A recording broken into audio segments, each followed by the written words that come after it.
On today's show, we welcome Iris Angelys.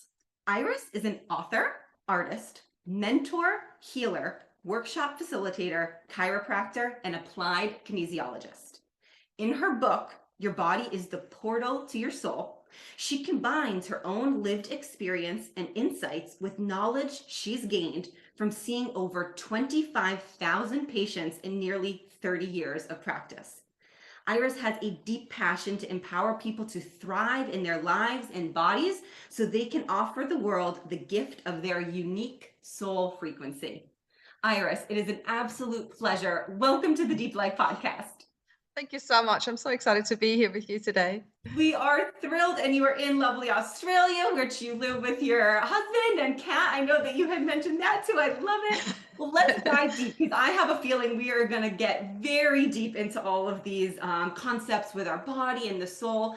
And speaking, for myself, but also Dan, we could not agree more with the title of your most recent book, Our Body as this vessel of our soul, the divine intelligence that so desperately is seeking to work through us.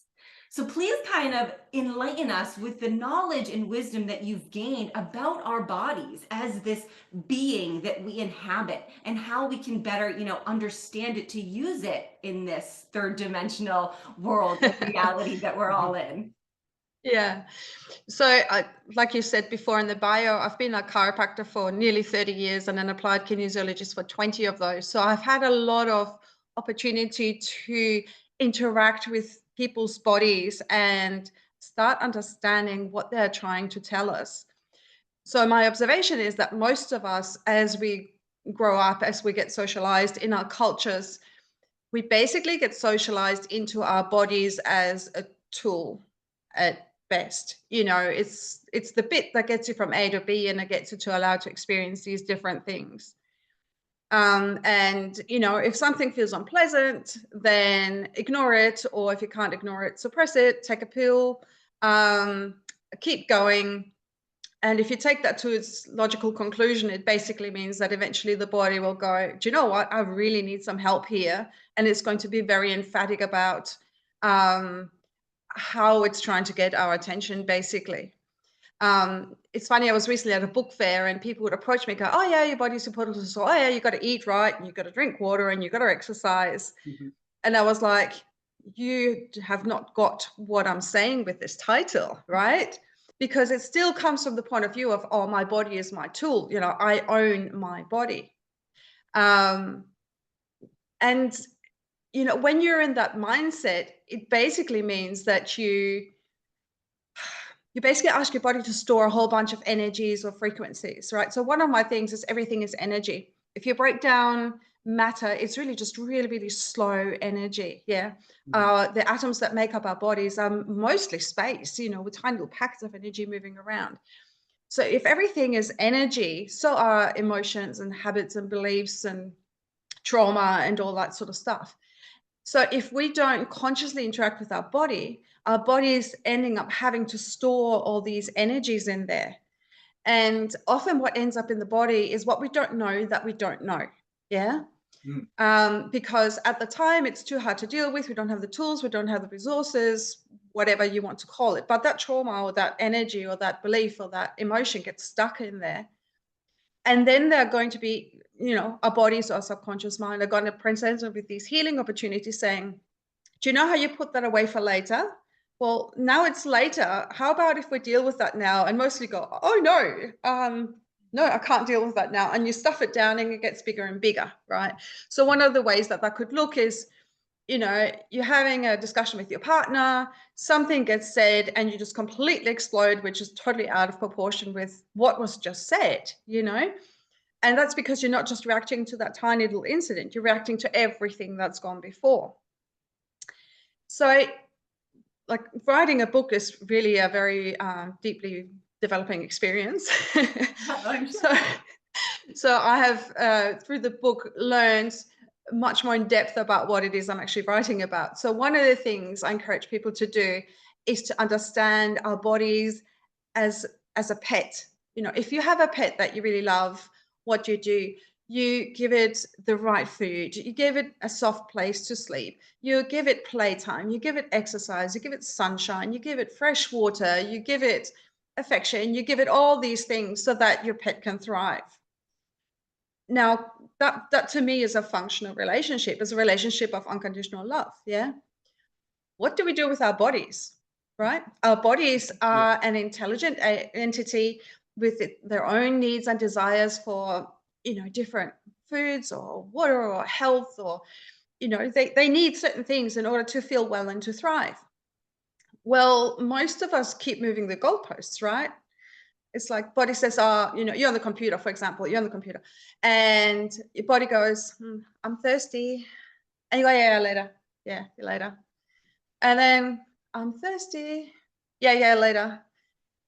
I'm aching now because I've been sitting still for this long and I'm designed to move. Yeah, later. And then we get up, and at the end of the computer session, we're thirsty, we're dehydrated, we're achy, we're grumpy. Our need for rest is going to be much bigger than if we actually just got up the first time and got a glass of water. Yeah. So we keep moving the goalpost. Oh, just finish this. Like, to me, the I'll just is a really good word to pay attention to, because if I say I'll just, instead of getting up and doing what my body says, the just that should take 5 minutes takes 20. It goes wrong. The printer jams. I get really angry and frustrated, and then I'll need 2 hours of rest instead of just 10 minutes because I just spent all this energy on credit, and then I've got to pay it back with interest, right? So if we can step into a relationship of curiosity with our bodies, I've got these sensations happening. What is my body trying to tell me? And if you look at people like Louise Hay and other people who've written books like that, bodies are very metaphorical. So what's your language in terms of what you say to yourself? Can I think of an example? No. Okay. I have to move on. Metaphorical, like in a body sense? Well, like if somebody says, I have, it's a pain in the neck, Oh, so if you sure. get a pain in your neck, Yes. who or what is being the pain in the neck? Like, that's just, or, if you're constipated, if you get diarrhea a lot, do you have problems with knowing when to let go and how well to let go? Like in that way, it's a metaphorical thing. So the bit that is trying to get your attention with symptoms is also going to be, if you kind of say in words what your experience is, will probably give you a clue to what it is that you don't know. Yeah. It does take some practice, and everybody's use of language and everybody's metaphors are different. But, there are heaps of things, books and whatnot out there that can give you a starting point at least. And then as you get into it, it gets easier and easier to understand what the body's trying to tell us. But if we can be curious about it, going, I wonder why my knee hurts right now, or I wonder why my neck is sore. I wonder why I've got indigestion. What can't I digest? Literally, what's life offering me that I can't digest? Yeah. Instead of going, oh, that's really annoying, I'm going to take a pill and keep going. Like, you're actually going to keep going into the direction of dysfunction rather than going back and going, well, my body loves me. My body wants to thrive. It's talking to me with symptoms right now. What can I do to answer that? And that's where kinesiology comes in really handy, because if you don't know, you don't know. Then if you can do your own muscle testing, or I think it's really useful to see a practitioner as well, because when you're in it, you don't have the perspective a lot of the time. Yeah, you're not listening to yourself in the same way. And, a practitioner that I've seen probably quite a few of those before and go, I recognize this pattern. So then you can start establishing a dialogue with your body and understand, okay, these are the things that my body needs. These are emotions I'm holding here, and those are the emotions I'm holding there. So there are different types of sensation that can happen in our bodies. So there can be the sensations that come from our basic physical needs, like for rest and exercise and water and food and affection and community and all those sorts of things. But emotions, a lot of the time, are also felt in the body as sensations. Yeah, for example, so if you've got grief, you might feel like your throat is really tight because you need to cry that grief out of your body. And if you don't do that, you might find, or for me personally, when I was growing up, I had this tightness. I couldn't run, so I had what would probably be called exercise-induced asthma. And it was because of grief that I didn't feel I was, I was unable to express at the time. So got that tightness there, getting asthma. It's like, well, once I let down the track, released that grief and felt it, like that hadn't been a problem since. So the emotions can feel like physical sensations as well. Some people feel them in their bodies, and some people feel them sort of just beyond their bodies. So that can be a little bit different from person to person. But these emotions are also trying to tell us something about our lives. Their emotions are basically just feedback. It's like, does that work for me? Does that suit me? Does that make me thrive? Yes or no? Yeah. And then your body, or the sensations in your body, will tell you yes or no. So in our cultures, we have been trained to anything that's unpleasant is just not cool. Yeah. Mhm. Yeah. And to me, if you really want to live a life of deep joy and deep connection and deep love and deep gratitude, you have to be willing to feel the unpleasant stuff.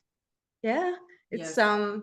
The Prophet. You probably know that book, The Prophet by Kahil Gibran. He has this really beautiful metaphor of, the lute that plays this beautiful music has been hollowed out with knives. So yeah, right. So you can Yes. Oh, only yeah.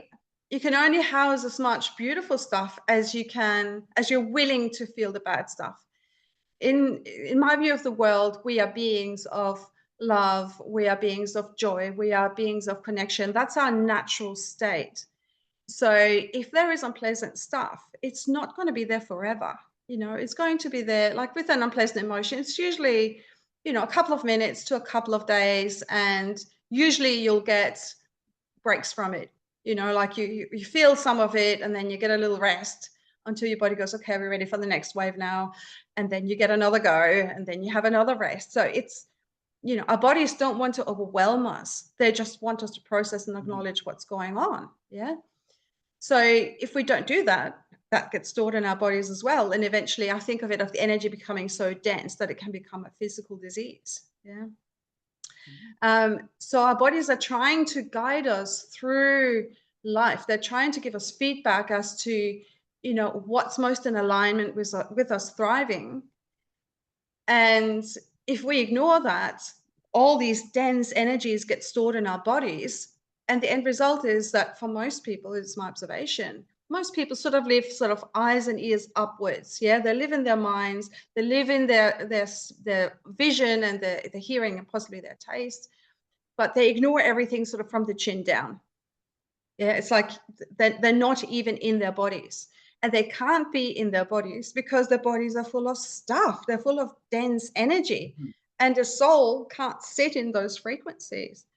So the more we're willing to sit with the uncomfortable, accept the things about ourselves and about our lives and about the world that we have been trained to feel is unacceptable, the more all those things can release, the more the soul can drop into our bodies, the more we can be present for our life, the more we can find joy, enjoy our lives.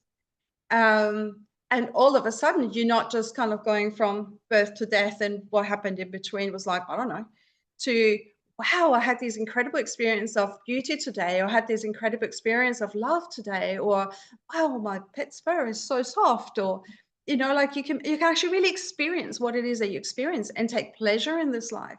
And that's when you can radiate out your soul frequency. Yeah. And you don't even need to do anything. You can just sit on the bus and people are going to get off the bus and go, I feel strangely elated right now. And that's just because they've sat in your energy field. Yeah.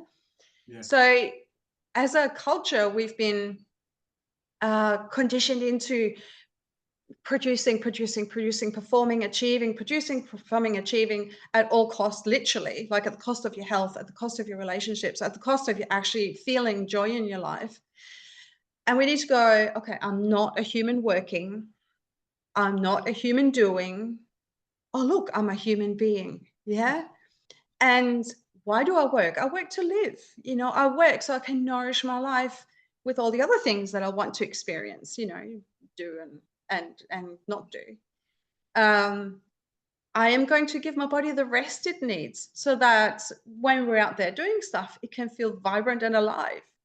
Like that's a really interesting thing, like sometimes people say, oh yeah, I make sure I don't sleep more than 6 hours a day, because it's like, Well, where's the joy in that though? Like, do not enjoy sleep for one, like sleep's awesome. Yeah. And secondly, I call it lion time, like you watch a doco and you watch your lions and they just kind of lie there and flick their tails and play with their cubs. And then every 2 to 3 days they go out to hunt and eat and then repeat, right? And it's just this incredible life of leisure. Mm. I find it really interesting that we call it work-life balance, as if work isn't life. Where do most people spend most of the waking hours? Work. Yeah. So we need to reframe that into work-leisure balance, and we need to start actually really valuing leisure. Yeah. Yeah. Mm. If you look at some other cultures, I'm thinking of the Mediterranean culture where, dinner is an affair that takes a couple of hours and involves several dishes and lots of people and community and hanging out after eating. You sit at the table and you just chat and connect. I mean, or, like that's what we're meant to be doing. We live in the most wealthy and supported society ever in terms of like machines doing jobs that once upon a time we had to do by hand. Think about trying to do your washing by hand all day, every day, right? Right.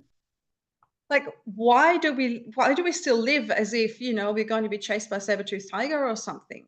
We don't need to do that. We have the opportunity to really have leisure and enjoy and, think about things that aren't dealing with survival right now. And yet we're still in this produce, just keep running in the hamster wheel kind of situation. Like it's totally nuts when you stop and think about Yeah, it. it really is. And you've said so much So right much. now that I can't wait to dive into. And I think it's such a refreshing perspective that we really don't hear much in our society for sure. And even so many of the conversations that we have that on this show that are very much geared toward this idea of self-discovery and the evolution of consciousness. And I think people still aren't fully grasping this concept that you're saying, which really is like the purpose of life. And I want to also go back to the beginning, and I think it's really interesting that you were talking about this whole idea of sort of stewardship of our body and treating our body like it's our pet. And you said in the beginning that we come in and we perceive our body as a tool. And I would almost argue that even more people, before even getting to that elevated point of recognizing that they're not their body, most people think that they are their body, and That's right. they're in this survival mode, and that their body begins dying the moment they're born, and that it's all suffering, and that any little thing that goes wrong is just a nuisance that your body's getting in the way. And then it's Yeah. like we can even bring ourselves up to the level of, okay, I'm not my body, but I'm using this because it's my vehicle here. And that's a step up. But then it's like such a huge step from there to get to this idea of I am gifted with the opportunity to experience this body as I'm here, and I can be a good steward of that because it isn't me, but it's also living. Because it's when Yes. you really pull back and think about it, like my heart is beating, my skin and my cells are regenerating. There's tens of thousands of chemical reactions taking place, and all these things happening in my body that I don't even know about. So it's really Absolutely. living without me. It doesn't need me. So it's allowing me this beautiful opportunity to kind of come along for the ride so that I can observe the world from its perspective. Yep. It really Well, with that, changes the whole way that you perceive life, I think, when you can start to realize this.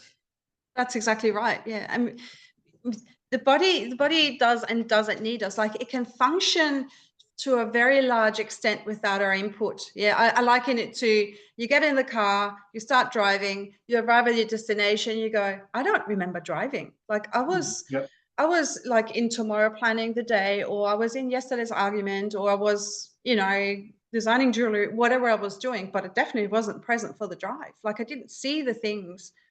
And our bodies are like that. They can go, okay, well, you want me to go from here to here, I'll do that for you. And you can be off somewhere else in your mind doing things. Yeah. But there does come a time when the body runs out of resources. Yeah. Yeah. And that's when it starts talking to us, and that's when we need to take conscious action. to give our bodies what they need. The other thing too is, what are the words that we use to speak to our bodies or to ourselves, right? Like if you look in the mirror and you go, oh, I really don't like the shape of my nose, or oh, look, my skin is getting wrinkly, or whatever it is, what the message or the chemicals in the body are then, oh, not good enough. You just don't measure up. You're just inadequate. You're not lovable as you are. You're just like, oh, you know. What does that do to our cells? Like our bodies consist of 50 trillion cells. 50 trillion individual citizens live in our bodies, and they all do the very best with the resources we have given them to thrive and to thrive as a community. Like that blows my mind. There's 7 billion people. Do we get on? Not so flash, right? Right. 50 trillion cells, 50 trillion citizens in our bodies are working together to make, doing the thing that they're designed to do, to make this body what it is. And then we go, oh yeah, not good enough, really. Like, you're a bit flawed, aren't you? You know, what about if we tip that on its head and we go, okay, so the shape of my nose might not be brilliant, but oh my goodness, I can smell things. Yeah, I can smell food. I can smell flowers. I can smell, you know, skin. I can smell my baby's skin. And it's giving me this incredible experience. Like, you know, as you probably know, smell is 80% taste. So I can taste all these different flavors because of my sense of smell. Like, wow, that's amazing. And the thing with these energies is it doesn't matter what it is that you choose to be grateful for. You know, it can be, oh, my hands are really clever. They can do these things. Or, you know, my hair's lush. Or it can be, you know, I can walk. Like if you think about feet and what they're able to do, it's absolutely incredible. Like the big toe joint takes like 4 or 5 times our body weight. That's just when we walk, let alone run, right? Mhm. Like it's phenomenal. So like, can we find a little something that we're grateful for and just really focus on that part of what it can do and how amazing it is that we have this part support. And that energy of gratitude is going to flood our whole bodies, right? Or even if you find something outside of ourselves that we're grateful for. I'm really grateful I've got a car that gets me reliably from A to B, or I'm grateful for my house because it's my home and I've got a roof over my head and I've got somewhere I can rest. Whatever it is, it doesn't matter, you know. But if we can just tune into the frequency of gratitude and allow that to flood our bodies, how good do our bodies feel? You know, it's like when you're in a relationship, I alluded to that before. If you're in a relationship, and I've certainly done this, where it's like, oh yeah, I know that once you did or were this, then I'd be happy, but you know, that's not really quite good enough now. You actually need to do this as well. And you just keep trying to please this other person and you just can't, because that's just how the relationship is set up, versus somebody who goes, I just adore the ground you walk on. I love the fact that you're alive. I'm so grateful I've got you in my life. Now let's go on adventures. Like that's much more conducive to life and joy and good relationships, right? And that's exactly the different modes that we can have with our bodies, you know. And our bodies are the being that we're absolutely guaranteed to be with till our dying breath, literally, Yeah. right? Nothing else is guaranteed but that.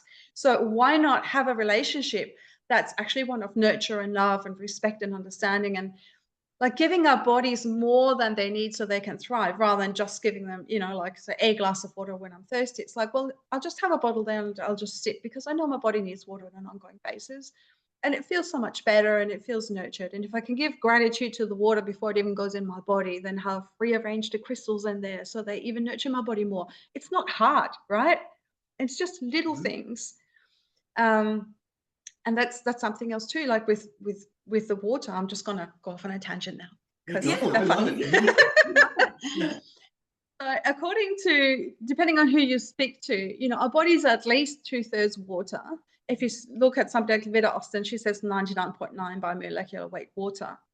She has some really cool stuff about water. She basically says that water is the conscious embodiment of consciousness, which feels so right to me, and I love it so much. So yeah, us too. Yeah, we love her. yeah. So water allows consciousness to experience itself as something separate. And like if our bodies are basically mostly water, like the water we take in, most of it came from outer space. So we're actually getting connected to, you know, places in faraway galaxies by drinking this water that we totally take for granted, you know. So wow, how cool is it to drink water?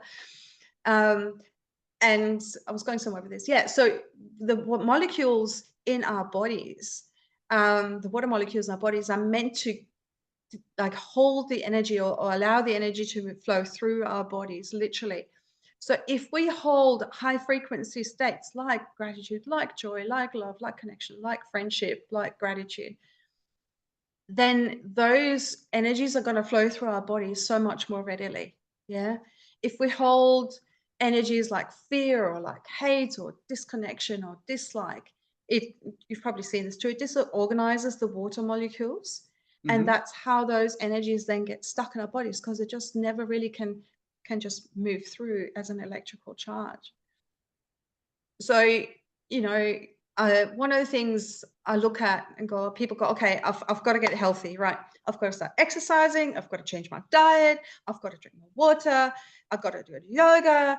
And yeah, yes, to all of that. But if you try to eat that elephant, you're going to set yourself up for failure, because it's just too much at once, right? Like you're doing what you're doing now for a reason, right? You ended up here because this seemed to be, you know, the best way you can cope with what you've got going on right now. So pick one thing that's easy to do to create change in your life. I would suggest give your water some gratitude and then sip it during the day. That's not that hard. Yeah. And sipping's better than gulping, because it actually goes into the cells, just as by the way. And then once, 2 or 3 weeks go, you go, I've got this water business done fairly well now. I can do that. That's a new habit. Okay, so now what I'm going to do? Okay, now I'm going to choose a time of day where I do 10 or 15 minutes of exercise, right? I'm going to go for a walk on the block, or I'm going to find a little yoga class, or I'm going to do.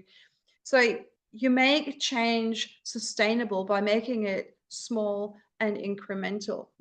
And if you do that over the course of a year, by the end of that year, you're going to be a completely different person from who you started out as in the beginning of the year, health-wise at least, yeah, or otherwise as well. That's building momentum. Yeah, I don't mean to interrupt you, but I own a fitness coaching company called Momentum Wellness. I named my company Momentum because of this exact concept. That's right. Yeah, build good habits. Yep. Yeah. One at a time, and it builds. It exactly like you're talking about. It's like the more you do that one thing, you start to get excited about what's the next thing that I can do to take care of my body, because I feel better now. And then when you feel better, you want to do more things that make you feel better, and it gets easier and easier and more. Exactly. Yeah. I have a theory, which is that the vast majority of people don't know what it feels like to feel good in their bodies. Like walking down in the street. That's fascinating. Yeah. We're connected at a soul level for sure. Yeah. So yeah. Dan started coaching people, and I did a little bit of nutrition coaching at first. Like I would say to him, like, I don't think people realize how shitty they feel until they begin feeling better. Cause it's like and what I wanted to allude to, but literally, I could listen to you talk all day, Iris, so I'm going to let you continue in 1 second, but you're gifting everybody with a beautiful new paradigm to step into and have a much different relationship with our bodies, that we were never given this opportunity to relate in that way. Yeah, that's right. Yeah. And it's contagious, right? Like you would notice that in your coaching as well, like you start feeling a little bit better, and it's like, that wasn't actually that hard. I can do my next step now. And then you feel so much better. And it's like, this is addictive, this feeling good business. I'm going to get the next habit now. And then as people model that for their friends and their family, the friends and the family might go, wow, you seem so much happier and alive and engaged now. You're not grumpy at me all the time. What's changed? Well, just start by drinking some more water and give it blessings before you do. And that's how you create that ripple. And like, I've been giving this a fair bit of thoughts, like, why have we ended up in the culture that we have in the first place? And I really think it's because people who are empowered, people who feel their bodies, people who know that they're alive, people who can take their body's feedback, they're not easy to govern, right? You're not going to be told what to do. It's like, no, I own my power. You might say that, but yeah, I'm not on board with that. I'm not doing that. So there's people who feel good in their bodies and are present for their lives. They're going to be sovereign beings. And They're dangerous beings. very, very dangerous. Even when we do Mhm. nothing, we just sit there and ripple, right? Yeah, exactly. Well, I want to talk about this. Yeah, kind of like you mentioned a few times, like dropping into our bodies. And I loved the visual that you gave of most people living like from just like their neck up, if that, like maybe the taste buds, like just their eyes and their ears, and obviously like mental because of our Mhm. thoughts and our brains.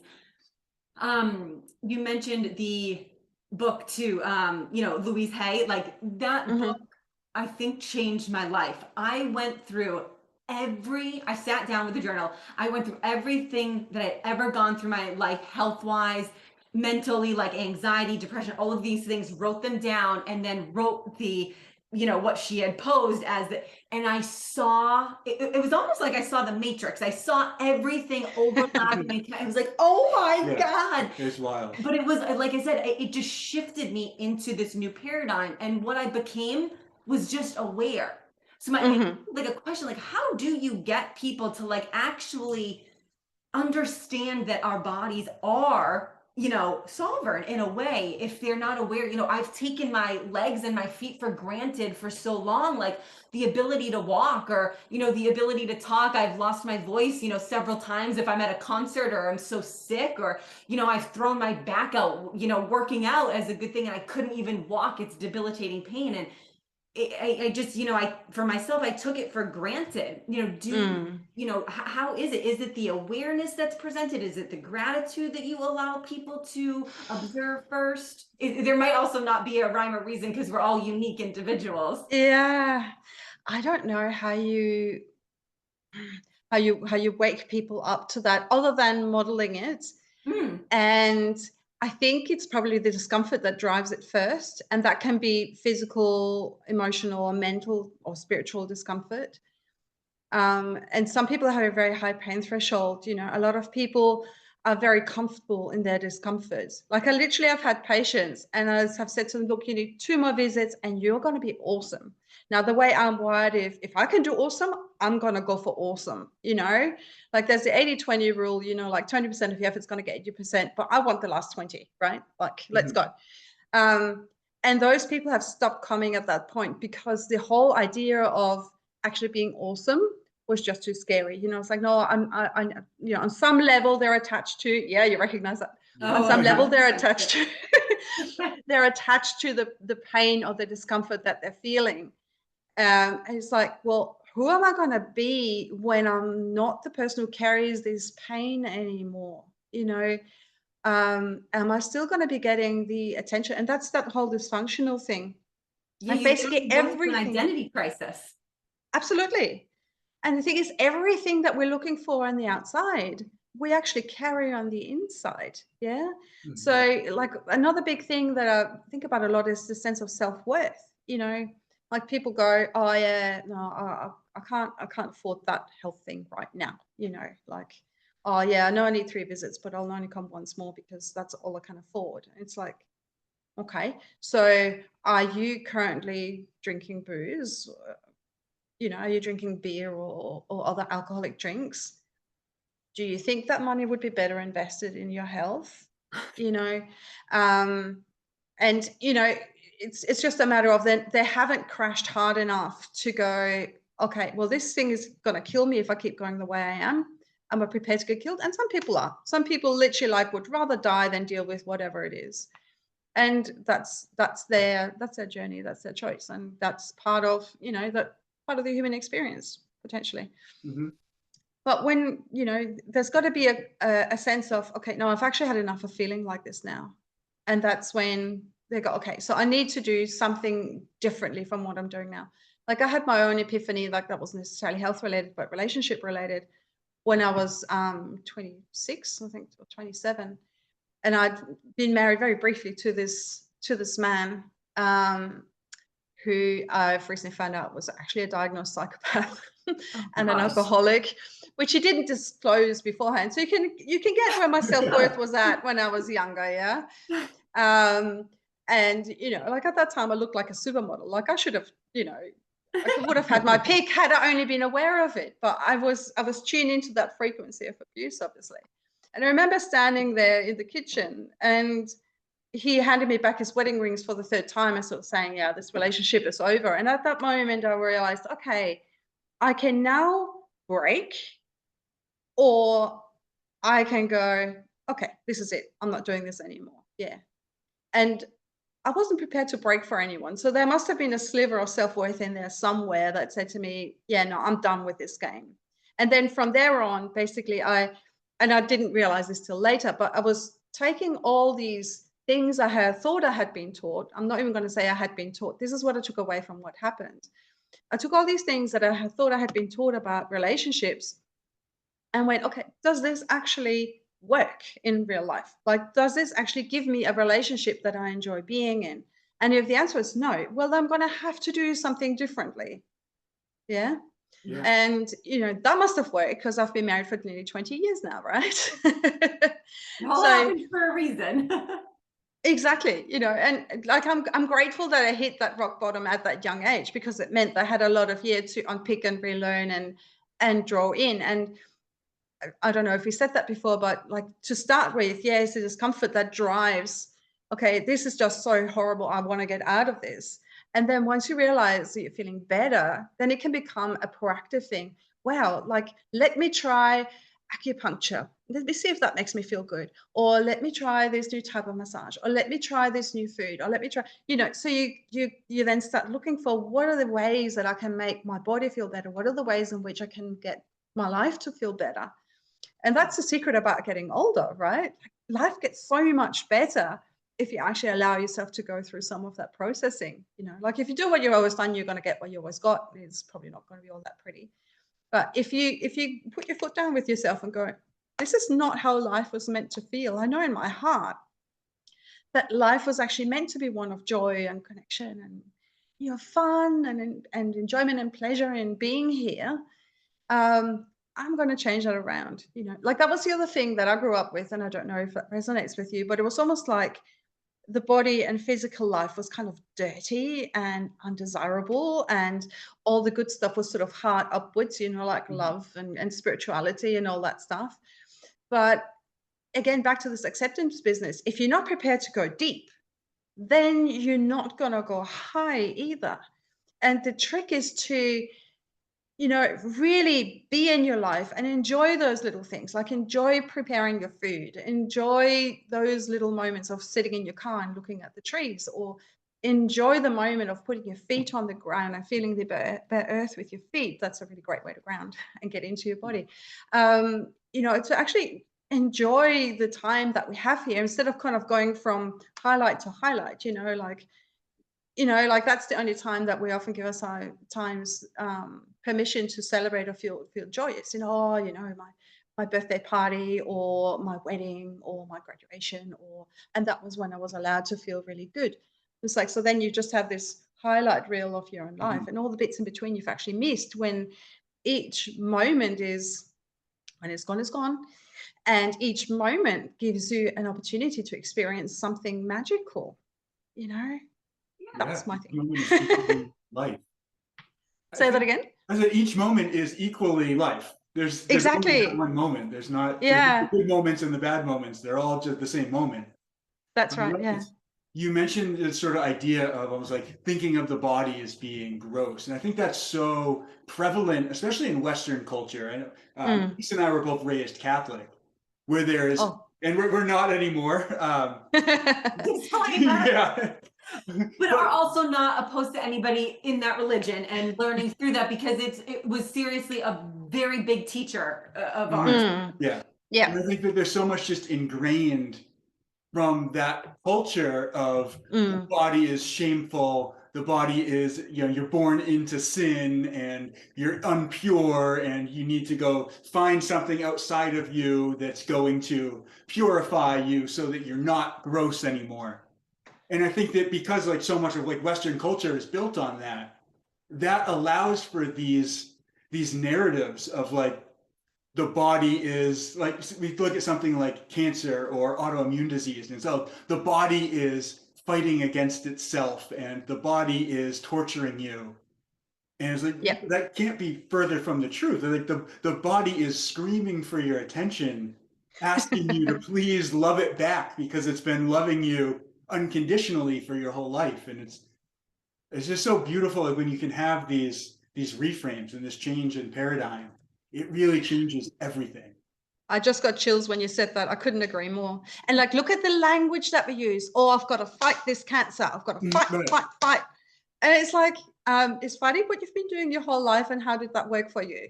You know, Yeah. like, is this a time, you know, you've been given a diagnosis, and the problem with that particular diagnosis is then you've like plug into this morphogenic field of this is what happens when you have cancer, right? And it's like, okay, well, so you plugged into that, so you've got that to deal with as well as what's actually going on physically in your body.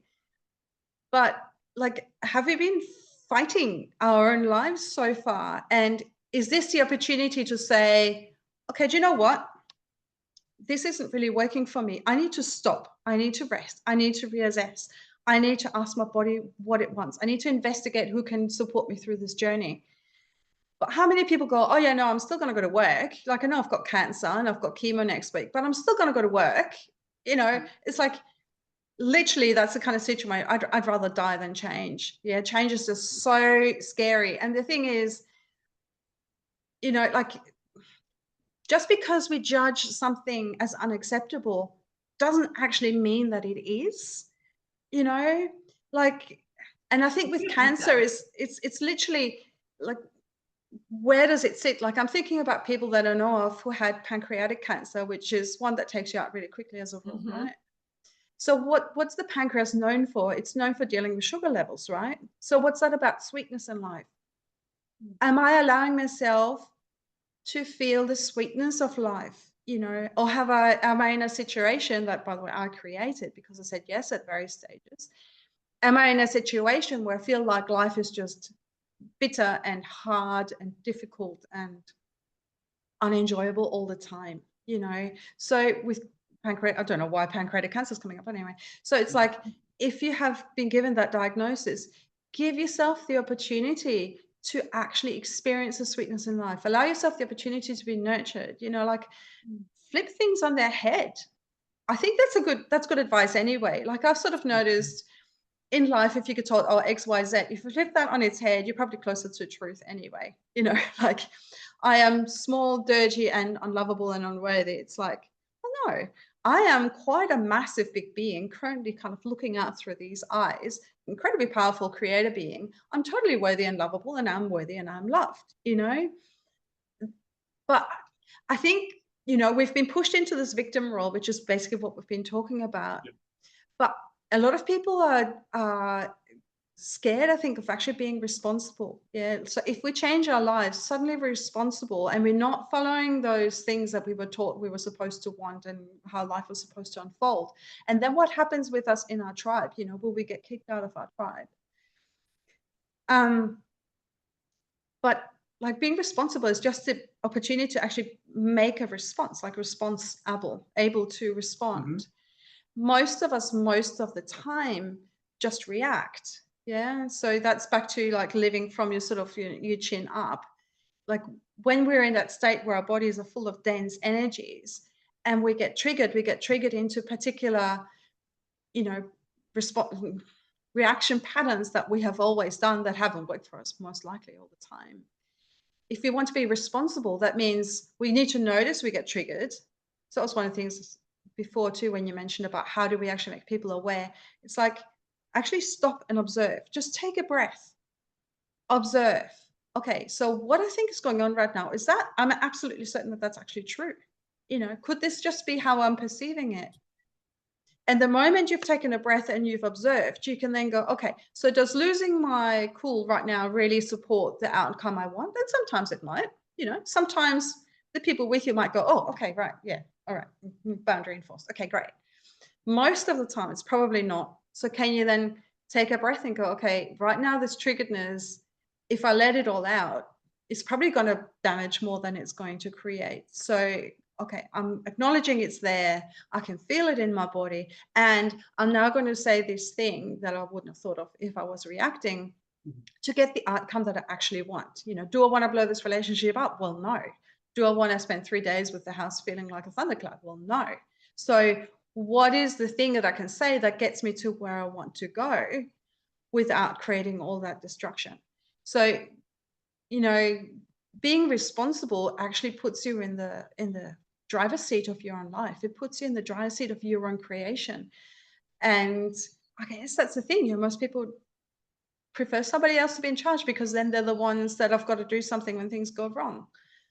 But you're also giving away your power to an outside entity about feeling good. Absolutely. And is that really what you want? Before, how's that working for you? Like, how's that working for you? Aren't thriving. Most people aren't thriving. And I'm just noticing using the word, how's that working for you? So how is that creating outcomes in your life? Maybe it might be a better way of putting it. So we can grow from this working ethic all the time. Absolutely. And I want to kind of touch upon what you've alluded to a lot, but I really want to dive into it is truly being present. As you're saying, lending itself beautifully as a reactionary state versus responsible, like divine essence. Like the reaction is, Dan and I use the term like the ego. It's coming from that identity. It's reactioning. It's wanting to keep itself the way that it is. Kind of like you mentioned, like people don't want to give up that identity of being sick. That's the ego. It's false. It's an illusion. And if that dies, then it's a crisis. But dropping fully into the presence of ourselves and our bodies, like I'd love to hear what that means for you and how we can truly do that to allow the essence, like this inherent intelligence to, I want to say the word work, but I don't know. Express yourself. To serve. Okay. Yeah. Oh, sounds good. Yeah. Yeah. I agree with you. Like egos actually get a bad rap in my opinion. Like we need a personality, and the ego is there to make sure you pay your bills and pick your kids up from school and it's day-to-day life. Like they're brilliant for that. But yeah, we tend to confuse that with who we actually are, and who we actually are is this sliver of God, or this ineffable, like that literally means it has no name, essence that we can feel in between all the doingnesses. How do you know when you're really present? I had a moment of that the other day when I was in a social situation. We were just chatting and someone said, oh, so why are you in Sydney right now? And I was almost like I had to kind of go back a few steps and go, yeah, where am I in Sydney? Oh yeah, that's right, I'm here in Sydney for this. So it's literally being in a way totally unself-conscious. Yeah. Which is interesting because in that moment, you're more pure self than you are at any other time. It's another one of those inversions. I'm so curious. So, and I don't mean to interrupt you. The reason why I ask is because I think that there might not be a universal answer for everybody. So for myself, I've been exploring this idea of what it means to be present for quite some time now, probably about a year. And for me, presence is void of a story. It's almost when I quiet my mind enough where I'm not thinking about a past, or I'm thinking about something to do, or I'm thinking about a future that hasn't happened. It's sans that. It's just is. And that's a beautiful way of putting it. Yeah. To understand if it was something that you're basically saying the same thing. I use an analogy all the time. I don't know. It makes sense to me when I feel like I get lost in that ego personality. It's like I trying to look at a fish tank, but I bury my head in, like submerge my head in the fish tank. And it's all happening. I'm panicking because I'm out of breath and the fish are going by and I can only see a little bit. I can see one at a time and I'm just like in it and I'm lost and I'm panicked. But if I were to just pull my head out of the fish tank, I could observe all the fish at once. Like, oh, this is beautiful. They're just swimming around. It's just a complete, I don't know, it makes sense to me. Like I think of it, I'll catch myself and be like, okay, like my head's in the fish tank. Like, why don't I come out and look at the whole thing? I actually love both of your analogies. They're really cool. And I agree, like if you're in ego, then this little mind's going yuck, yuck, yuck, yuck, yuck, yuck, yuck, yuck, yuck, this is right, that. And the thing about that voice is that it can say two things that are totally contradictory with equal amount of conviction and as if this is the truth right now. And you're like, how can those both be true at the same time? And I guess like they could, but yeah, there's a difference. Like I find that the way to tap into that is like, it's actually living in your heart, which is another one of those cliche things that are true, and like, how do you actually do it? And the way you access that is like, you ask yourself a question, and then you pay attention to that very first thing that drops in, and it's often quiet, and it can be a sensation in your body, it might be a phrase, it depends on how you wire, or it could be an image. And there's peace with that, there's stillness with that, there's ease with that, there's you just a breath out with that. And then the mind goes, but it's like, hang on to that first thing that happened, like that first sense of, and it is a sense of beingness, isn't it? It's just a sense of, and then, that mind will often kick in after that. And it's a practice thing too. Like, Yeah, and it's the more you simplistic. practice, the more you practice, the better it gets. Yeah. Absolutely, absolutely. And it's so simplistic, our higher self, or whatever you'd like to call it. It knows. It's not ruminating, it's not thinking, it knows. And it's the smaller mind or ego that's like, wait, it can't be that simple. So like you said, it's the chatter, it's everything going on. And that's back to inversion, like, why do we think everything has to be so complicated? Like, if you pare it back, it's actually not. Like, the thing that blows my mind, right, is that, so we're this like hologram of this sliver of God, or this hologram of the universe that's currently having this human being experience of being separate, living in a body on planet Earth, right? But what are bodies? What's planet Earth? It's equally just a sliver of God, and it's just, energy that's been configured in a particular way to work in this way. So we're like the sliver of God, living in the sliver of God, and walking on this sliver of God. And so it's this like incredible bit of theater that's going on out there, with the express invitation of remembering who we actually are, right? And it's just so incredibly put together. And I hope I'm not offending anybody with their religion, but it's like, everything is energies, and that energy to me is God, or it's love, or it's life. They're just different words for the same thing. And when you come from that point of view of, my body is my friend, my body is this energy being that's here to afford me this experience of being a separate being in 3D physicality. And like, I actually think that we dropped into bodies because being in bliss all the time for eternity probably gets boring. Yeah. I'm sure. I'm sure. It's like, yep. I'm going to have this experience of being separate, and I'm going to have this experience of feeling rejected when could never be rejected. Like, I am part of everything. So how could I possibly be rejected? And I'm going to have this experience with other humans and my own body, and I'm going to have this incredible, theater that then deepens my understanding and my appreciation.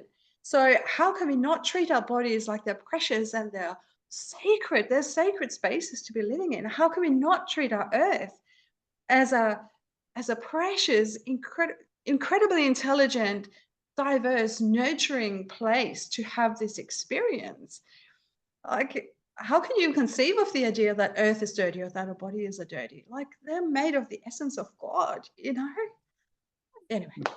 Oh my gosh, so beautifully said. I feel like such a epic way to almost like wrap up this conversation. I mean, Iris, it's just, oh my God, you have filled my tank completely. And I feel like I could just listen to you talk, the resonance, the truth that just, I feel like there's something to this. And I know that you said, and we said, there is nothing to knock anybody's religion by any means, but there's something that you and Dan and I that believe in that just rings true. And there's an acceptance and allowance that I've never felt from any other place or, modality of religion that I've explored. So I thank you for your truth and your honesty and all of the wisdom that you shared. But I want to make sure, did we cover everything that's on your heart that you'd want to speak to the listeners? Is there anything that we missed? Well, clearly not. But but I will just, I just want to go back to gratitude for a moment, because for me personally, that was the big turnaround thing. So I chose to use gratitude as a practice when I was about 33. And the incredible thing about gratitude is that, apart from the fact it's like a super high frequency in your body and it's a beautiful place to be, it's also magical because what you focus on grows, right? So the more you focus on things to be grateful for, the more things will show up for you to be grateful for, right? And some of it's just a change of lens, just as a change of perspective, but there's nothing just about a change in perspective, right? Like a change in perspective can be the difference between life and death, literally. So, and the part that's funny about the story is that I have a friend at the time who chose to forgiveness as a practice. She got a lot of things to forgive people for. And I was like, I believe that too. what you focus on grows. But like, I'm not knocking forgiveness as something to do, absolutely not. And who doesn't want to forgive? It's the ego. Back to that conversation. But I really, really highly recommend gratitude as a practice. And there's a few different ways you can go about it. So this was a practice already. And you're embodying gratitude thoroughly when you're literally welling up in your eyes with just this sense of, I am so blessed.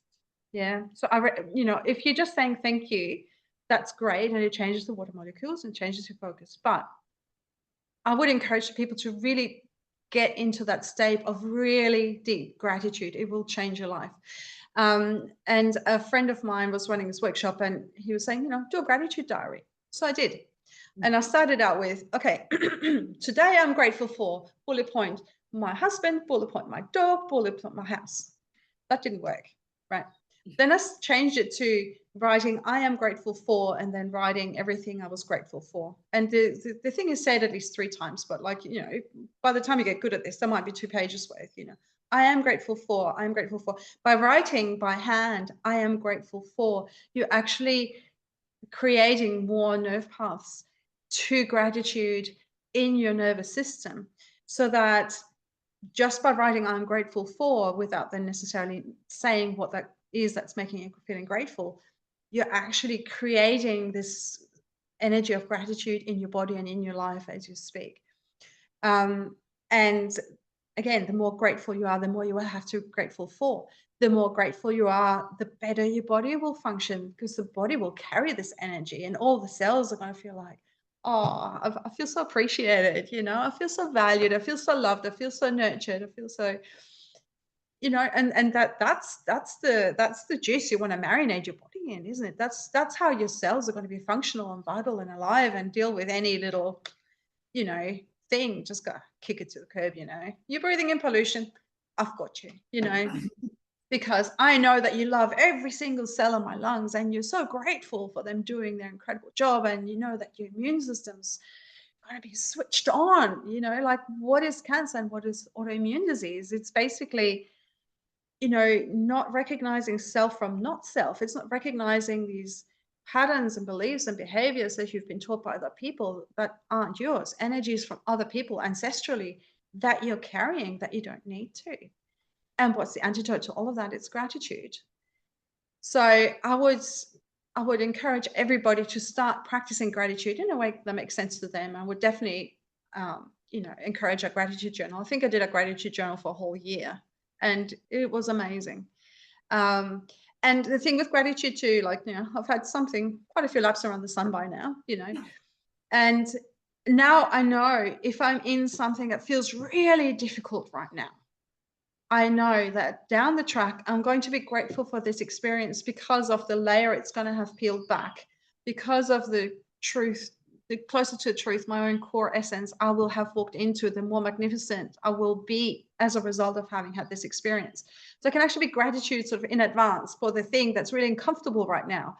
And it means that it's easier to get through. Like, I'm not attached to, oh my God, this hurts so much right now. It's like, yeah, it really hurts. It's really unpleasant. It's really uncomfortable. I don't like sitting in this, but I know it'll have been worth it. So literally, if you get one thing away from this conversation is gratitude, and really practice this as a conscious practice for maximum benefit. And some days it's just thank you, and that's okay too. That's part of the human experience. But again, what you focus on grows. I'm just going to divert again. So at the beginning of 2020, I chose peace as my word for the year. And I do a fair bit of yoga. So every time I did yoga, I would do it with an intention of peace. And I noticed at the end of 2 years that peace was just an energy that was with me all the time. It didn't matter what was going on in the outside. Peace was just there, and it was mine, and that's what I was emanating. So I know this stuff works. It doesn't have to be complex. It doesn't have to be hard. Most things that's going to transform your life will actually only take 2 to 3 minutes to start with, and then that'll become your MO, and then you'll be doing it all the time. But to create that habit, it's not difficult. It's not hard, and you can absolutely do it, and you'll feel so much better for it, and be a brighter, shinier human being in our world. Like, isn't that what we're here for? Oh my God. I believe so, for sure. I feel like that closing message was absolutely just so beautiful, and a really great reminder. Yes, Dan and I did a gratitude journal. Actually, I probably started one around the age of 33 as well. That 33 is a magical number, I think. Yeah. And yeah, it was beautiful. And then, because people too, and this, we'll end with this, because people, they do like tasks, right? Oh, it's something to do, it's to do, but then it kind of can get monotonous. But once you do it for 6 months, a year and a half, then I didn't need to write it in my journal anymore. It just becomes a part of you, because like you said about the Exactly. peace, the gratitude is within us. We're just remembering that it's there. Yeah. It's Absolutely. you're embodying it, and Yes. you know what it feels like, and you can recognize it when you come across it. Exactly. Oh, Mhm. Iris, it is, just like I said, been an absolute pleasure to have you. Where can people find you if they'd like to learn more about your, teachings or workshops, everything? I know that you've got some online stuff. So please let us know what we can put in the show notes here for people to find you. So the central point is my website, which is just my name, irisangelys.com, and there's links there to Facebook and to my new Patreon community that I'm opening up soon, to the workshop events that I run that can be done in person or on Zoom. My other favorite place to go to find me is my YouTube channel, so at Iris Angelys. I have a ton of different meditations on there that you can use to explore what life might have to offer you other than what you've known so far. I've also got some poems on there, and I've got little snippets that I'm reading out of my book. So my YouTube channel I'm quite active on, and it's funny, I go back sometimes and listen to one of my meditations, and it's like, that's really cool. I really like what I created there. That's a really nice experience. Same with the books. It's like, wow, that's really well put. I'm quite impressed with my own effort here, and clearly, I'm the vessel for the message, but still, it's really cool. It's to go back and go, I really like my work. I feel like what you're describing is the epitome of service to others, but also service to self. You're birthing the message is just as important for you. That's right. Yeah. So website's probably the easiest way to find me, and then go from there. Amazing. We are going to put all of that in the show notes, because we're big advocates and big fans of you, Iris. Again, thank you so much for deeply inspiring us, and I guarantee you, our listeners today, thank you again for joining us. Thank you so much for having me. I've had such a lovely time discussing deep stuff with you today. It's been wonderful. And I can see that you two create bright ripples everywhere you go too. So thank you for being my brothers and sisters on the other continent, across the big pond that we're on. Yes, thank you. Thank you. All right, we're just going to stop the recording here. Oh, I didn't want to stop. This was so I know, fun. this is so fun. I knew this was going to be like that, though. That's